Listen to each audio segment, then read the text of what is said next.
Hello and welcome.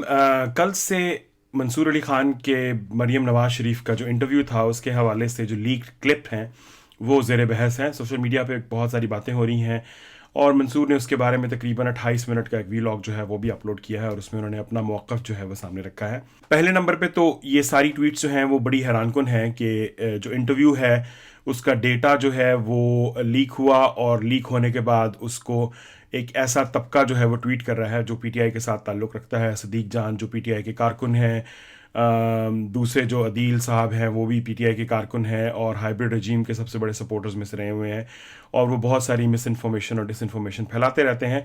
सो ये कोई हैरानकुन बात नहीं थी, लेकिन ये बड़ी हैरानकुन बात है कि एक इंटरव्यू जो कि मंसूर अली खान ने रिकॉर्ड किया, जो कि समा की और मंसूर अली खान की मिल्कियत है, उसके क्लिप्स जो हैं वो इन लोगों के हाथ आए हैं, जो कि एक बहुत सीरियस इशू की तरफ इशारा करता है। उसके बारे में मैं एंड पे बात करूंगा, लेकिन सबसे पहले जो ये मामला है इसके ऊपर थोड़ा सा एनालिसिस करते हैं और मंसूर ने जो इसके ऊपर वीलॉग किया है उसको थोड़ा सा उसके ऊपर बात करना चाहूँगा मैं। सबसे पहली बात यह है कि मंसूर ने उस पूरे वीलॉग के अंदर एक एथिक्स की बात उन्होंने की है कि एथिक्स जो है वो मुझे गाइड करते हैं सारा कुछ। तो मैं ये समझता हूँ कि जो ये इल्ज़ाम उन पर लगाया जा रहा है कि ये इंटरव्यू स्टेज था या इंटरव्यू जो है वो फिक्स था या सब कुछ, उस इंटरव्यू को देखने के बाद और इवन इस क्लिप को देखने के बाद ये तो सवाल बिल्कुल पैदा नहीं होता कि इंटरव्यू स्टेज था या फिक्स था, क्योंकि जो फिक्स्ड इंटरव्यू होते हैं वो वाले होते हैं जो कामरान खान ने इमरान खान का किया था, वो वाले होते हैं जो शिफा जो एक पीटीआई की कारकुन है उसने इमरान खान का किया था। ये बहुत सारे और टीवी चैनल्स में काम करने वाले जो पीटीआई के कारकुन हैं उन्होंने इमरान खान के इंटरव्यू किए थे, वो फिक्स्ड होते हैं, जिनमें आपसे कहा जाता है कि आप तो बहुत अजीम इंसान हैं और आप तो बहुत सादा इंसान हैं, तो फिर ये क्या और वो क्या।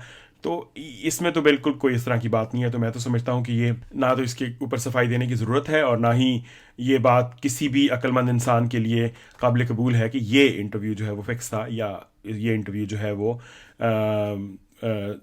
स्टेज था या प्लान था या प्लांटेड था। So that is out of question.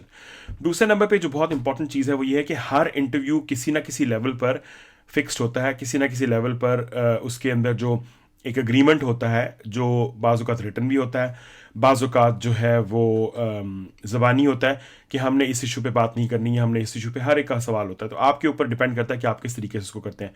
बाज़ इंटरव्यूज़ जो होते हैं वो सिंपली आप जाते हैं, जाके बैठते हैं, सवाल जवाब करते हैं, उस दौरान से कुछ निकल आता है, खबरियत निकलती है, वो बाद में निकलती है। However it is.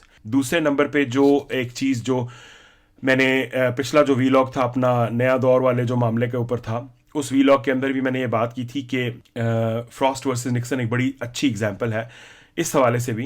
David Frost ने जब निक्सन को अप्रोच किया था, इरविन लज़ार को अप्रोच किया था, तो उन्होंने बैठ के उसका एक एग्रीमेंट जो है वो तय किया था और वो इंटरव्यू पैसे दे के किया गया था। सो डेविड फ्रॉस्ट और निक्सन के दरमियान में जो एग्रीमेंट था उस वक्त तकरीबन $6 लाख जो थे वो निक्सन ने नेगोशिएट किए थे कि फ्रॉस्ट उनको पे करेगा, और जो आज के दौर के तकरीबन $27 लाख बनते हैं। और इस इंटरव्यू के और 20% शेयर जो था उसका, कोई भी प्रॉफिट जो निक्सन फ्रॉस्ट मेक करेगा वो उसके पैसे उन्होंने देने थे। उसके अंदर तय हुआ कि जो 12 सेशंस होंगे इंटरव्यूज़ के, जिनमें से 3 इंटरव्यूज़ पर वीक होंगे और 4 वीक्स तक जो है वो पूरा का पूरा ये जो सिलसिला है रिकॉर्ड होगा, और 2 घंटे के लिए कम से कम टेपिंग होगी एक सेशन की, और मंडे वेंसडेज और Fridays. So 28 hours and 45 minutes जो हैं वो तकरीबन जो रिकॉर्ड किए गए। तो फ्रॉस्ट ने निक्सन के साथ एग्रीमेंट किया था कि जो एक हिस्सा होगा वो वाटरगेट के ऊपर होगा, निक्सन इन द वर्ल्ड दूसरा हिस्सा होगा, war at home and abroad होगा, निक्सन द मैन उसके बारे में। अब जहाँ तक हम यहाँ बात करते हैं तो मेरे नज़दीक ये प्रॉब्लमेटिक नहीं है कि अगर एक पॉलिटिशियन जो है वो बुनियादी तौर पे बाज़ एरियाज़ के ऊपर बात नहीं करना चाहता या बाज़ एरियाज़ जो है उनको टच नहीं करना चाहता, यानी उसकी मर्ज़ी है, इंटरव्यू देने वाले की मर्ज़ी है। मसलन मियां नवाज शरीफ ने अपना जो आखिरी दौर था उसके अंदर कोई भी इंटरव्यू नहीं दिया। उन्होंने मेरे ख्याल में शायद 1 या 2 कहीं को प्रेस कॉन्फ्रेंसेस की हैं, मीडिया से उनकी इंटरेक्शन बहुत कम रही है। पहले नंबर पे अगर मरीम नवाज शरीफ जो है वो बुनियादी तौर पे एग्री कर रही हैं तो सारे सब्जेक्ट्स वगैरह जो हैं अगर उन्होंने क्लियर किए हैं तो वो उनका प्रेरोगेटिव है, उसके ऊपर एग्री करना मंसूर अली खान की मर्जी है। वो इंटरव्यू करने जा रहा है, बाज़ों का जर्नलिस्ट चांस लेना चाहते हैं कि ठीक है हम जाएंगे, हम तरीके से सवाल पूछेंगे, अगर कुछ निकल आया तो निकल आया, ना निकला तो ठीक है। So they want to take a chance instead of no interview, there is better to have something. अब मंसूर ने उसमें बार बार ये बात की है कि जब हमारे कैमरा को रोका गया, यहां पे मैं जरा थोड़ी सी टेक्निकलिटीज के ऊपर बात करना चाहता हूं कि जब आपके गेस्ट ने कैटेगोरिकली कह दिया है कि आप कैमरे बंद कर दें, तो फिर कैमरा रिकॉर्ड क्यों कर रहा था? Why every camera was not shut down? Mansoor कहते हैं जी काफी ज्यादा कैमरे थे, मेरे ख्याल में उन्होंने अपने वीलॉग में कहा है कि 7-8 कैमरे थे, स्टाफ था बहुत सारा। बात यह है कि देखें, कॉन्सेंट का एक बुनियादी रूल है, यानी ये कॉन्सेंट आप जिस तरीके से मर्जी ले लें, रिलेशनशिप के कॉन्सेंट की बात करें, it if somebody has given consent to be interviewed, it doesn't mean that the consent goes for the whole way. यानी ये बुनियादी चीज जो हमें समझने की जरूरत है कि कॉन्सेंट जो है वो वहां तक है जहां तक कॉन्सेंट देने वाला चाहेगा। अगर वो एक लम्हे पे समझता है कि वो कंफर्टेबल नहीं है, या तो आप उसको धौंस धांधली के तहत मजबूर नहीं कर सकते कि जी आपने रजामंदी का इजहार किया था तो अब तो मैं आपका बैंड बजाऊंगा। That is not the way it works. So जब मरियम नवाज शरीफ ने कहा कि आप ये कैमरा बंद कर दें, तो उस वक्त कैमरे बंद किए जाने चाहिए थे, ये फिल्मिंग नहीं होनी चाहिए थी, जो कि मेरे नज़दीक अनएथिकल काम हुआ है मंसूर अली खान की टीम की जानिब से। मेरे नज़दीक इसकी जिम्मेदारी मंसूर अली खान को लेनी चाहिए। तो उन्होंने अपने पूरे रिस्पॉन्स में इस बात को बड़े तरीके के साथ अवॉइड किया है। कैटेगोरिक रिस्पॉन्सिबिलिटी मंसूर की और उसकी टीम की, खास तौर पे कैमरामैन्स की है कि उनको उस वक्त अपने कैमरे बंद करने चाहिए थे, रिकॉर्डिंग स्टॉप करनी चाहिए थी जब जो इंटरव्यूई है उसने मना कर दिया था। ये एक बिल्कुल यानी कि सिंपल सी बात है, इसमें कोई दो राय नहीं हो सकती। जब आपने दोबारा इंस्ट्रक्शंस दी, अब मैं देख रहा हूं, मैंने वो देखा है क्लिप कि मंसूर कह रहा है कि बंद कर दें, तो अगर कैमरामैन ने नहीं बंद किया तो उसके ऊपर मंसूर को रेप्रिमाइंड करना चाहिए अपने कैमरामैन को, और उसकी माजरत करनी चाहिए कि जी मैंने कहा था, उसने बंद नहीं किया। अच्छा ये तो चलो हो गया, ठीक है जी, आपने कहा, कैमरामैन ने नहीं सुना होगा कि बाज़ औक़ात हम इतने बिजी होते हैं, क्योंकि वो एक बड़ा क्रिटिकल मोमेंट था, वो क्वेश्चन आंसर्स हो रहे थे, तो मंसूर मस्ट बी बिजी के वो क्या पूछ, यानी कि अपने डेटा को देख रहा होगा, वट। अब जब आप एडिट कर रहे हैं, सो आपकी जिम्मेदारी है कि आप ये वाला जो क्लिप है जिसमें उन्होंने मना किया है, वो क्लिप आप स्ट्रेट अवे डिलीट करवा कर रिकॉर्ड से वॉश कर दें।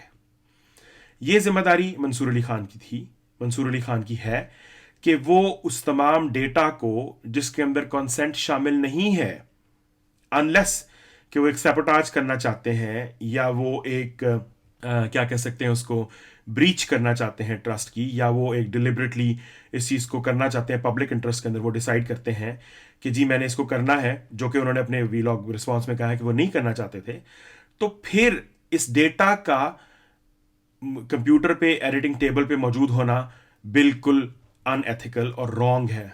सो दो मौके पर मंसूर अली खान साहब जो हैं उन्होंने एथिक्स जो है उसके मुताबिक जो कारकर्दगी है उसका मुजाहरा नहीं किया। पहले नंबर पे जब कैमरे स्टॉप किए जाने चाहिए थे तब उन्होंने स्टॉप नहीं किए।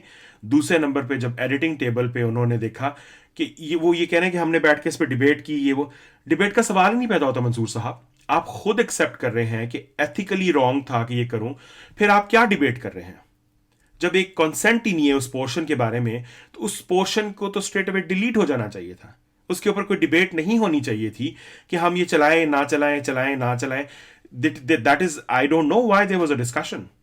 And even if there was a discussion, and after the discussion the elements were left on the table which was shared by more than your team, Mansoor साहब की टीम के अलावा बहुत सारे लोग उसको शेयर कर रहे थे, तो मेरे नज़दीक ये बहुत ही गैर जिम्मेदाराना किस्म का काम है, बहुत ही इररिस्पॉन्सिबिलिटी का मुजाहरा है कि इतने सेंसिटिव इशू के ऊपर, इतने सेंसिटिव मामले के ऊपर, जहां पोलराइजेशन जो है वो पीक पे रीच कर रही है, और हो सकता है आपकी टीम में कुछ लोग इन्फिल्ट्रेट कर चुके हों, टीम से मुराद मंसूर की टीम में नहीं, चैनल के अंदर हों।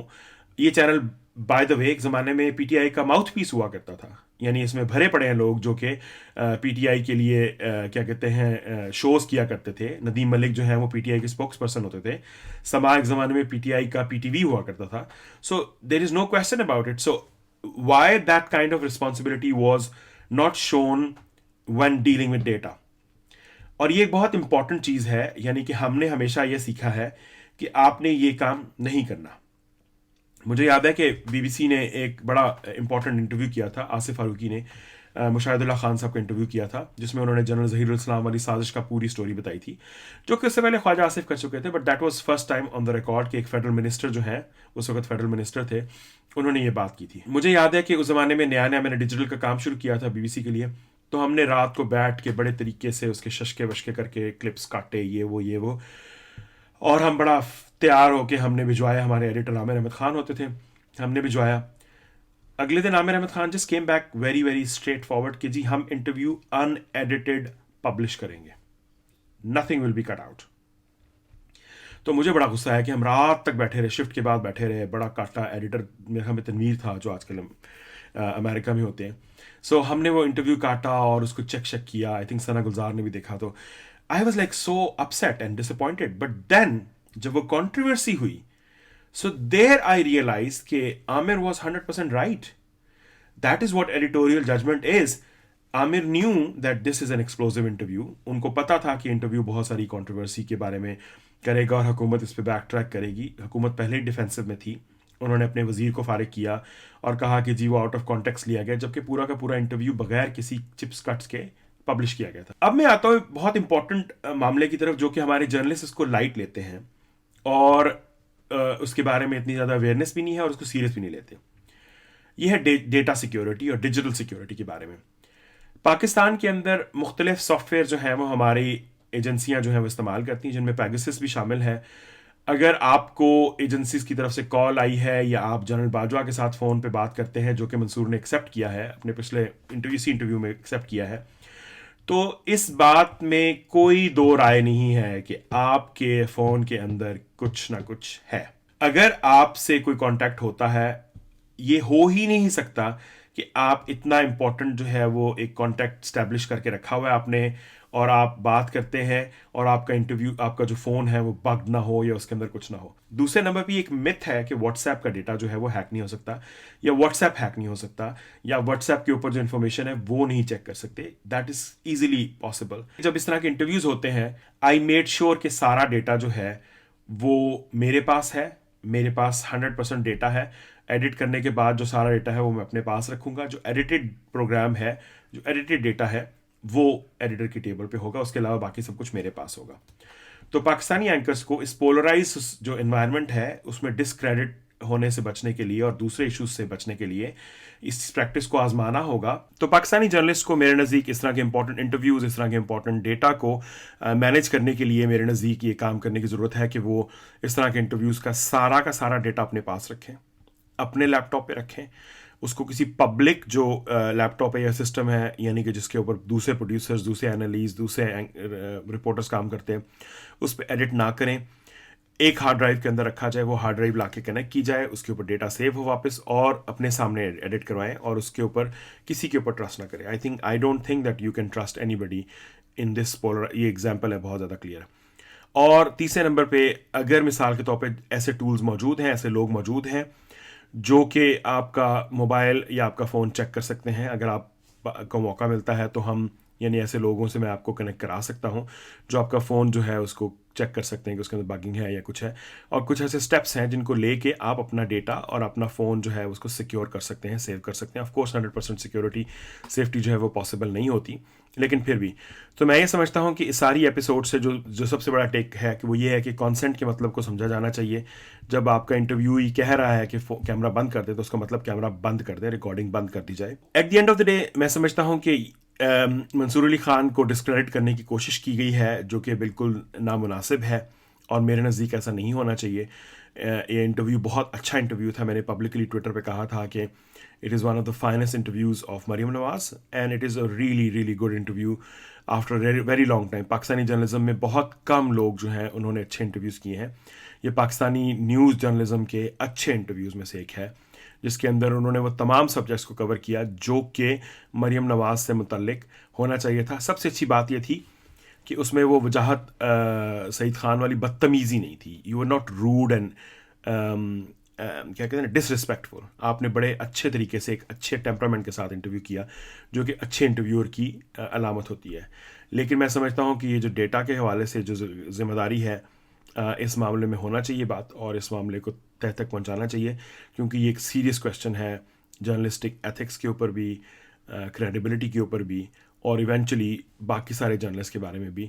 कल को जो पॉलिटिशियन हैं और जो ज़िम्मेदार लोग हैं, वो इंटरव्यू देने से पहले 10 बार सोचेंगे कि उनका जो दिया हुआ इंटरव्यू है उसका क्या किया जाएगा and how it will and up, and people will not be very very comfortable talking about that. So I think that's a very important takeout from this interview. Thank you very much for joining. Like और subscribe करना मत भूलिएगा. Your support means a lot to me. Thank you.